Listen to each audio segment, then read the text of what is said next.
સમાજ જીવનમાં ઘણી વખત કોઈ પતિ પત્નીને એકબીજા સાથે બહુ મનમેળ ન પણ હોય, બધાએ લગ્નો ટકેલા છે એનો મતલબ એ નથી કે પતિ પત્નીને એકબીજામાં મનમેળ છે એટલે લગ્ન ટકેલા, એવું ન હોય. ઘણી જગ્યાએ એ મનમેળ કદાચ ન પણ હોય, બંનેને એકબીજા સાથે સ્વભાવનો મેળ ન હોય, મનમેળ ન પણ હોય, પણ છોકરાઓ હોય તો બંનેનું જીવન છોકરાઓને ભણાવવા, ગણાવવા, પાળવા, ઉછેરવા, મોટો કરવા, એની અંદર ક્યાં બેનો સમય પસાર થઈ જાય ખબર ન પડે. બરાબર. પછી પરણાવવા, પરણાવ્યા પછી એને છોકરું થાય તો દાદી બની જાઓ, દાદા બની જાઓ, બને ને. જીવન ક્યાં વીતી જાય ને ખબર ન પડે.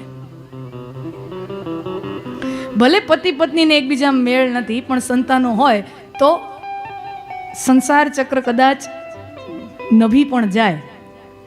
સંતાનોના ટેકે ટેકે ટેકે ટેકે